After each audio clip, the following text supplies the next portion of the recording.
പ്രസാദ്, ഇന്ന് പ്രധാനമന്ത്രിയുടെ വരവ് മുതൽ അത് നോക്കുകയാണെങ്കിൽ തെരഞ്ഞെടുപ്പ് ലക്ഷ്യമിട്ടുകൊണ്ടുള്ള റോഡ് ഷോ നടത്തുന്നു. അതിനുശേഷം കേന്ദ്ര പദ്ധതികളുടെ പ്രഖ്യാപനം അതധികം ദീർഘിപ്പിക്കാതെ നടത്തുന്നു. അതിനുശേഷം തനിക്കും താല്പര്യം കാത്തിരിക്കുന്ന അണികളോട് സംസാരിക്കാനാണെന്ന് അവിടെ തന്നെ പ്രധാനമന്ത്രി പറയുകയാണ്. പിന്നീട് അങ്ങോട്ടുള്ള പ്രസംഗം കൃത്യമായ രാഷ്ട്രീയ പ്രസംഗമാണ്. ഇതാ തിരുവനന്തപുരത്ത് നിന്ന് നമ്മൾ തുടങ്ങുകയായി എന്ന് പറയുമ്പോൾ കേരളത്തിന്റെ പരിവർത്തനം എന്ന് പറയുന്നത് കോൺഗ്രസിനെയും ഒപ്പം തന്നെ ഇപ്പോഴുള്ള ഇടത് ഭരണത്തെയും കുറ്റപ്പെടുത്തിക്കൊണ്ടാണ്. സ്വർണ്ണക്കൊള്ളയുമായി ബന്ധപ്പെട്ടുള്ള പ്രധാനമന്ത്രിയുടെ വാഗ്ദാനമാണ് ഇതിൽ ഏറ്റവും ശ്രദ്ധിക്കേണ്ടതെന്ന് തോന്നുന്നു പ്രസാദ്. അതുതന്നെയാണ് സ്മൃതി. LDFനെയും UDFനെയും കടന്നാക്രമിക്കുക എന്ന വാക്ക് ഉപയോഗിക്കുന്നതായിരിക്കും നല്ലത്.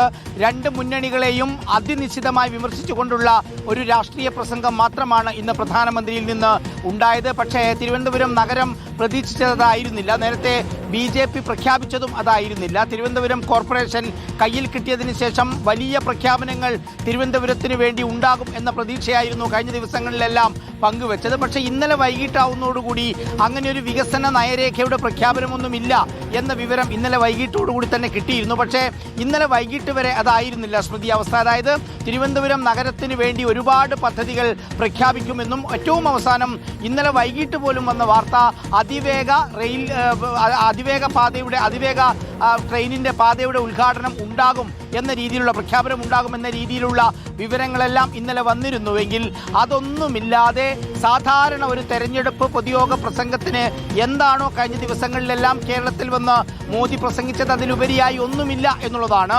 പ്രധാനമായും ഇപ്പോൾ കേരളത്തിൽ ഉയരുന്ന ശബരിമല സ്വർണ്ണക്കൊള്ളയടക്കമുള്ള വിവാദ വിഷയങ്ങളിലേക്ക് മോദി കടന്നു ചെന്നു. ഒപ്പം കോൺഗ്രസും മുസ്ലിം ലീഗും ചേർന്നുള്ള ഒരു രാഷ്ട്രീയം അത് വിഘടനവാദമാണ് എന്ന് തുടങ്ങിയ അതിരൂക്ഷമായ പരാമർശങ്ങളും കോൺഗ്രസിനെതിരെയും പ്രത്യേകിച്ച് മുസ്ലിം ലീഗിനെതിരെയും ഒക്കെ ഉയർത്തുന്ന ഒരു സ്ഥിതിയുമുണ്ടായി. പൊതുവിൽ രാജ്യത്ത് BJP ചെയ്യുന്ന കാര്യങ്ങൾ, അതുപോലെ തന്നെ കേന്ദ്രത്തിന്റെ പദ്ധതികൾ, ആ പദ്ധതികൾ ജനങ്ങളുടെ മുമ്പാകെ അവതരിപ്പിക്കുക എന്നുള്ളതാണ്. പിന്നെ സാധാരണ നേരത്തെ പറയുന്നത് പോലെ കേരളത്തിൽ BJP അധികാരത്തിൽ വന്നാൽ ഇതുവരെ കേരളത്തിൽ നിന്ന് കട്ടുകൊണ്ടുപോയത് മുഴുവൻ തിരിച്ചു പിടിക്കും എന്നൊക്കെയാണ് അതിനകത്ത് പറയുന്നത്. മാത്രവുമല്ല, ശബരിമല സ്വർണ്ണക്കൊള്ളയുമായി ബന്ധപ്പെട്ട് ആരൊക്കെയാണോ തട്ടിപ്പ് നടത്തിയത് അവരെല്ലാം ജയിലിലാകും, ഇത് മോദിയുടെ ഗ്യാരണ്ടിയാണ് എന്നാണ് പുത്തരിക്കണ്ട മൈതാനിയിലെ പ്രസംഗത്തിൽ പ്രധാനമന്ത്രി നരേന്ദ്രമോദി പ്രഖ്യാപിച്ചത്. അതിന് തൊട്ടു മുമ്പ് സർക്കാരിന്റെ പരിപാടിയായിരുന്നു വിവിധ കേന്ദ്ര പദ്ധതികൾ, ഒപ്പം 4 ട്രെയിനുകളുടെ ഫ്ളാഗ് ഓഫും ആ പരിപാടിയിൽ നടക്കുകയുണ്ടായി. വലിയ പരിപാടിയായിട്ടാണ് BJP ഇതിനെ ആസൂത്രണം ചെയ്തത്. പക്ഷേ BJPയെ സംബന്ധിച്ചിടത്തോളം അവരുടെ സംഘടനാ സംവിധാനത്തിൽ ഒരു ചലനം സൃഷ്ടിക്കാൻ ഇതിന് കഴിഞ്ഞു എന്നുള്ളത് തന്നെയാണ് ഏറ്റവും പ്രധാനപ്പെട്ട കാര്യം. അതായത് നിയമസഭാ തെരഞ്ഞെടുപ്പ് നടക്കാൻ അല്ലെങ്കിൽ പ്രഖ്യാപിക്കാൻ ഒരു 2 മാസം പോലും പൂർണ്ണമായി ഇല്ല എന്നുള്ള ഈ ഒരു ഘട്ടത്തിൽ പ്രധാനമന്ത്രിയുടെ വരവ് രാഷ്ട്രീയമായി BJPക്ക് വലിയ ഗുണം ചെയ്യും എന്ന ഒരു വിലയിരുത്തലാണ് അവരെ സംബന്ധിച്ചിടത്തോളം ഉള്ളത്. പക്ഷേ തിരുവനന്തപുരം നഗരത്തിന് വേണ്ടി വലിയ പ്രഖ്യാപനം ഉണ്ടാകുമെന്ന് പ്രതീക്ഷിച്ച BJP പ്രവർത്തകരെല്ലാം അക്ഷരാർത്ഥത്തിൽ നിരാശരാകുന്ന ഒരു സംഭവം.